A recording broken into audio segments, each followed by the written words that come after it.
আমরা কোনো স্বপ্নের মধ্যে থাকতে চাই না। স্বপ্ন দেখতে দেখতে দেশ থেকে প্রতি বছর $16 বিলিয়ন পাচার হয়ে গিয়েছে। স্বপ্ন দেখতে দেখতে দেশের অর্থনৈতিক অবস্থা, দেশের শিক্ষা ব্যবস্থা, দেশের কৃষি ব্যবস্থা, দেশের রাস্তাঘাট, দেশের আইন আদালত, আইন শৃঙ্খলা সবকিছু ভেঙে চুরমার হয়ে গিয়েছে। প্রিয় ভাই বোনেরা,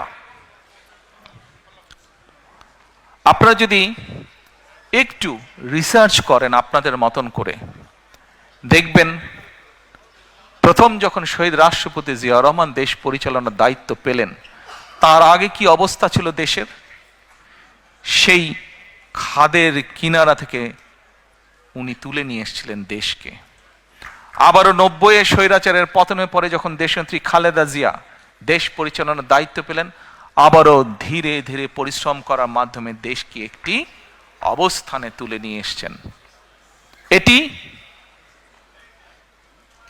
হতে পারে প্রকৃতি বলেন, ইতিহাস বলেন, বাস্তবতার একটি নির্মম চিত্র,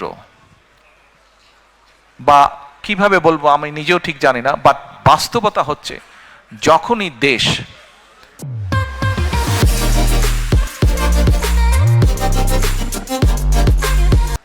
এই দেশের স্বাধীনতা সার্বভৌমত্ব হুমকির সম্মুখীন পড়েছে, যখনই এই দেশের স্বাস্থ্য ব্যবস্থা বলেন, অর্থনৈতিক ব্যবস্থা বলেন, সবকিছু ভেঙে পড়ার উপক্রম হয়েছে, তখনই সেই দায়িত্বটা, সেই কঠিন দায়িত্বটা এসে পড়ে বিএনপির উপরে।